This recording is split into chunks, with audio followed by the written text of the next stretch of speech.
বিএনপির সন্ত্রাসীদেরকে বলতে চাই, তোরা সাবধান হয়ে যা। বেগম জিয়া এবং শহীদ জিয়ার যে বিএনপি ছিল, সেই বিএনপি এখন নেই। বিএনপিকে এখন আপনার বড় দল বললেন না, তারা একদম ছোট দল হয়ে গেছে। বিএনপি এখন কাপুরুষের দল হয়ে গেছে। এই বিএনপি আমার মা বোনদের উপর হামলা করে, আমার মা বোনদেরকে বিবস্ত্র করার হুমকি দে। এই বিএনপিকে আমরা বলবো, তোরা এই ধরনের সন্ত্রাসী কর্মকাণ্ড বন্ধ কর। আমরা তারেক জিয়াকে বলবো, এই বিএনপির সন্ত্রাসী যারা আছে, বিএনপির যারা চাঁদাবাজ, টেন্ডারবাজ এবং এই খুনের সাথে যারা জড়িত আছে, তাদেরকে আপনারা বিচারের আওতায় নিয়ে আসেন।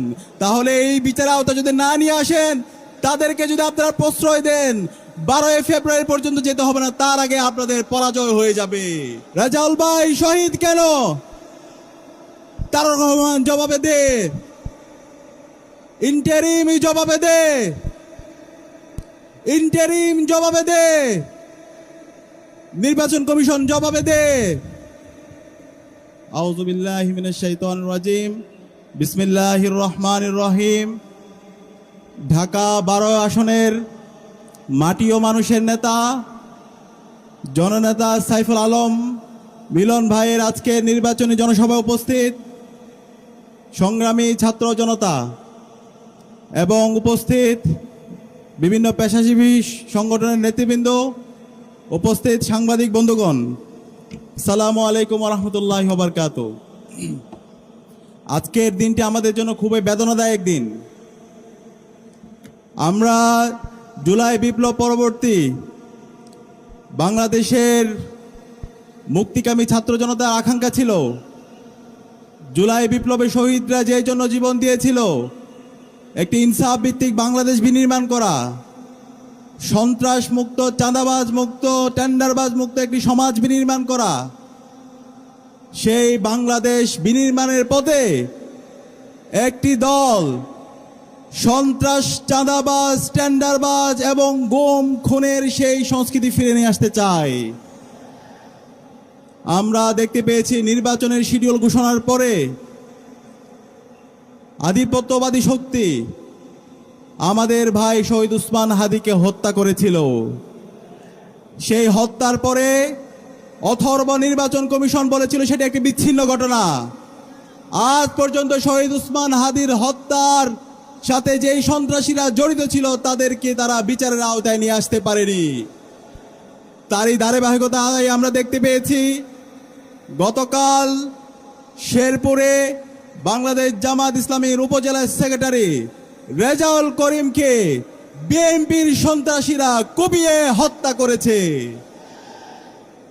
একই সাথে রেজাউল ভাইয়ের সাথে 100 জন নাগরিককে তারা গুরুতরভাবে আহত করেছে। এখন পর্যন্ত নির্বাচন কমিশন, আইন শৃঙ্খলা বাহিনী এবং এই অথর্ব ইন্টারিম সরকার এই বিএনপির সন্ত্রাসীদেরকে বিচারের আওতায় নিয়ে আসতে পারেনি। আমরা আশা করেছিলাম যে বিএনপি গত 16 বছরে মজলুম ছিল, যে বিএনপি গত 16 বছরে আমাদের সাথে ফ্যাসিবাদ বিরোধী আন্দোলন করেছে, এই জুলাই বিপ্লব পরবর্তী সেই বিএনপি একই সাথে নতুন বাংলাদেশ বিনির্মাণ করার জন্য কাজ করবে। কিন্তু আমরা দেখতে পেয়েছি গত 1.5 বছর জুড়ে এই বিএনপি নিজেদের মধ্যে চাঁদাবাজি, টেন্ডারবাজি, নিজেদের মধ্যে সন্ত্রাস এবং খুনের রাজত্ব কায়েম করেছে। আমরা দেখতে পেয়েছি বিএনপি গত 1.5 বছরে নিজেদের মধ্যে অন্তকুন্দলে 200-এর অধিক মানুষকে তারা হত্যা করেছে। যে বিএনপি নিজেদেরকে হত্যা করে, নিজেদের মধ্যে অন্তকুন্দলে 200 মানুষকে মেরে ফেলে, সেই বিএনপির হাতে কিভাবে একটি রাষ্ট্র নিরাপদ হতে পারে? আমরা আশা করেছিলাম বিএনপির নেতা তারেক রহমান দেশে আসার পরে এই বিএনপির সংশোধন হবে, এবং তিনি আসার পরে বলেছেন তার অনেক পরিকল্পনা আছে। কিন্তু আমরা দেখতে পেয়েছি এই তার পরিকল্পনার মাধ্যমে সারা দেশে নারীদের উপর হামলা হয়। গত 1 সপ্তাহে সারা দেশে আমার মা বোনদের উপরে 50-এর অধিক জায়গায় এই বিএনপির সন্ত্রাসীরা হামলা করেছে। বিএনপির সন্ত্রাসীদেরকে বলতে চাই, তোরা সাবধান হয়ে যা। বেগম জিয়া এবং শহীদ জিয়ার যে বিএনপি ছিল, সেই বিএনপি এখন নেই। বিএনপিকে এখন আপনার বড় দল বললেন না, তারা একদম ছোট দল হয়ে গেছে। বিএনপি এখন কাপুরুষের দল হয়ে গেছে। এই বিএনপি আমার মা বোনদের উপর হামলা করে, আমার মা বোনদেরকে বিবস্ত্র করার হুমকি দে। এই বিএনপিকে আমরা বলবো, তোরা এই ধরনের সন্ত্রাসী কর্মকাণ্ড বন্ধ কর। আমরা তারেক জিয়াকে বলবো, এই বিএনপির সন্ত্রাসী যারা আছে, বিএনপির যারা চাঁদাবাজ, টেন্ডারবাজ এবং এই খুনের সাথে যারা জড়িত আছে, তাদেরকে আপনারা বিচারের আওতায় নিয়ে আসেন। তাহলে এই বিচারের আওতায় যদি না নিয়ে আসেন, তাদেরকে যদি আপনারা প্রশ্রয় দেন, 12 ফেব্রুয়ারি পর্যন্ত যেতে হবে না, তার আগে আপনাদের পরাজয় হয়ে যাবে। আমি বলতে চাই, এই জুলাই বিপ্লবে নিষিদ্ধ ছাত্রলীগ, খুনি হাসিনা ঢাকা বিশ্ববিদ্যালয়ে 15 জুলাই আমার বোনদের উপর হামলা করেছিল। এই হামলার পরবর্তীতে সারা বাংলাদেশের মুক্তিকামী ছাত্র জনতা রাজপথে নেমে খুনি হাসিনা দিল্লিতে পালাইছে। আমরা বলতে চাই, এই খুনের রাজত্ব, এই আমার বোনের পর মায়ের পর হামলার কর্মকাণ্ড যদি আপনারা জারি রাখেন, আমার এই দেশের নাগরিকদেরকে যদি আপনারা হত্যা করেন, তাহলে আপনারা এই লন্ডনে পালানোর সময় পাবেন না। সে কারণে আমি বলবো, এই জুলাইয়ের আকাঙ্ক্ষাকে ধারণ করেন, জুলাই বিপ্লবের শহীদদেরকে ধারণ করেন। আমরা এখন পর্যন্ত তারেক রহমানের বক্তব্যে গণভোটে হায়ের পক্ষে কোনো ক্যাম্পেইন দেখতে পাচ্ছি না। আপনি তাহলে স্পষ্ট করেন, আপনি কি জুলাইকে ধারণ করেন নাকি ফেসিবাদী কাঠামোকে রেখে দিতে চান? যারা নায়ের পক্ষে ক্যাম্পেইন করছে, তারা এই হাসিনার দালালি করছে। যারা নায়ের পক্ষে ক্যাম্পেইন করছে, তারা ফেসিবাদী কাঠামোকে রেখে দিতে চাচ্ছে। যারা নায়ের পক্ষে ক্যাম্পেইন করছে, তারা আবার বাংলাদেশে আলেম ওলামাদের উপর তারা হত্যাকাণ্ড চালাতে চাচ্ছে। যারা নায়ের পক্ষে ক্যাম্পেইন করছে, তারা ক্যাম্পাসে আবরার ফাহাদ, বিশ্বজিৎদেরকে আবার তারা হত্যা করতে চাচ্ছে। সুতরাং নায়ের পক্ষে যারা ক্যাম্পেইন করছে, তাদের বিরুদ্ধে আমাদের আন্দোলন সংগ্রাম জারি রাখতে হবে, তাদের বিরুদ্ধে আমাদের কথা জারি রাখতে হবে। আমরা তারেক রহমানকে আহ্বান করব, আপনার অবস্থান পরিষ্কার করেন। আপনার এই বক্তব্যের মধ্যে আপনি অনেক নাটক করছেন, সেই নাটকের মধ্যে আপনার অবস্থান পরিষ্কার করেন। আপনি কি জুলাইকে ধারণ করেন নাকি আপনি জুলাইয়ের বিরুদ্ধে গণভোটে নায়ের পক্ষে আপনি অবস্থান নিচ্ছেন? আপনার সেই অবস্থান আমরা জানতে চাই, ছাত্র সমাজ জানতে চাই। একই সাথে আজকে 11 দলীয় জোটকে আমি ধন্যবাদ জানাচ্ছি। 11 দলীয় জোট ইতিমধ্যে তাদের নির্বাচনী ক্যাম্পেইনে গণভোটে তারা হায়ের পক্ষে অবস্থান নিয়েছে। গণভোটে আমাদের হাকে বিজয় করতে হবে। আগামী 12 ফেব্রুয়ারি যে নির্বাচন হবে, সেই নির্বাচনে আমরা যে প্রথম ভোটটা দিব, সেই ভোট হচ্ছে গণভোটে হা ভোট। আপনারা কি পারবেন? এই গণভোটে হাকে বিজয় করার মাধ্যমে বাংলাদেশে আগামী 100 বছরের রাজনীতি বিনির্মাণ হবে। আগামীর 100 বছরের বাংলাদেশ রাষ্ট্র সুখী সমৃদ্ধ একটি ইনসাফ ভিত্তিক বাংলাদেশ বিনির্মাণ করার জন্য গণভোটে আমাদের হাকে জয় করতে হবে। হা মানে হলো আজাদি, আর না মানে হলো গোলামি। আমরা এই আজাদির জন্য বাংলাদেশের 18 কোটি জনতাকে সাথে নিয়ে গণভোটে হাকে বিজয় করবো। আমরা কি পারবো? ইনশাআল্লাহ, ইনশাআল্লাহ। একই সাথে আমাদের ইনসাফের প্রতিনিধিদেরকে এই আসন্ন নির্বাচনে ব্যাপক ব্যবধানে বিজয় করতে হবে। আমরা কি পারবো? ইনশাআল্লাহ। ইতিমধ্যে বাংলাদেশের তরুণরা সিদ্ধান্ত নিয়েছে, বাংলাদেশের 5টি ছাত্র সংসদ নির্বাচন হয়েছে। প্রতিটি ক্যাম্পাসের ছাত্র সংসদ নির্বাচনে ইনসাফের পক্ষের প্রতিনিধিরা ব্যাপক ব্যবধানে বিজয়ী হয়েছে এবং ইনসাফের প্রতিনিধিরা বিজয়ী হয়ে আসার পরে বাংলাদেশের প্রতিটি ক্যাম্পাসের আমূল পরিবর্তন নিয়ে এসেছে। আমরা ইতিমধ্যে আমাদের জবাবদিহিতা নিশ্চিত করেছি।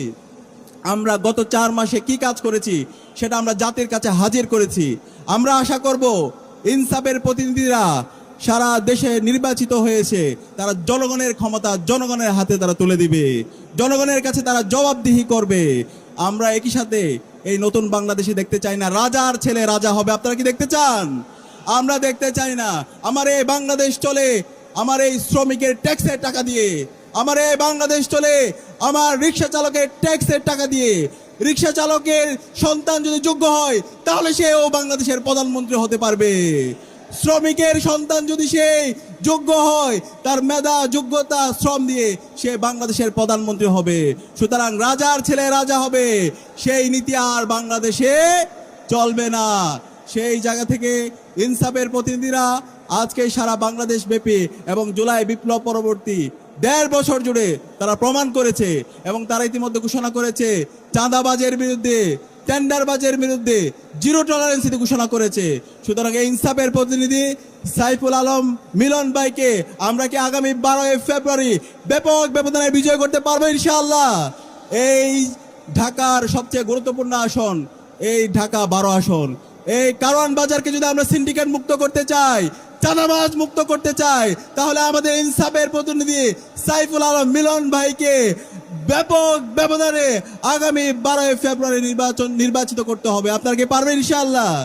ইনশাআল্লাহ আমি আপনাদেরকে সে উদাত্ত আহ্বান জানিয়ে আগামী 12 ফেব্রুয়ারি সকল নাগরিকরা যেন সুস্থভাবে ভোট দিতে পারে, প্রতিটি কেন্দ্র যেন আমরা নিরাপদ রাখতে পারি, সেই নিরাপদ রাখার জন্য অগ্রণী ভূমিকা পালন করার উদাত্ত আহ্বান জানিয়ে একই সাথে শেরপুরে রেজাউল ভাইয়ের হত্যার সাথে বিএনপির যে সন্ত্রাসীরা জড়িত আছে তাদেরকে বিচার আওতায় নিয়ে আসার উদাত্ত আহ্বান জানিয়ে আমি আমার কথা শেষ করছি। আসসালামু আলাইকুম রহমতুল্লাহ।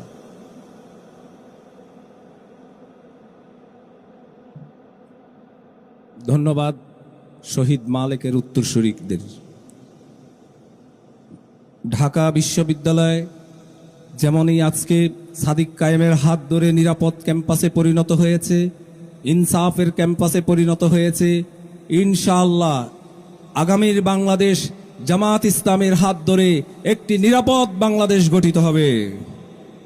সম্মানিত উপস্থিতি, ইতোমধ্যে আমাদের মাঝে এসে উপস্থিত হয়েছেন শহীদ কাফেলা বাংলাদেশ ইসলামী ছাত্র শিবিরের সম্মানিত সেক্রেটারি জেনারেল ছাত্রনেতা জনাব সিবগাতুল্লাহ। আজকের এই সমাবেশে এ পর্যায়ে একটি দলীয় সঙ্গীত পরিবেশন করছেন সাইমন শিল্পগোষ্ঠীর সাবেক সদস্যবৃন্দ।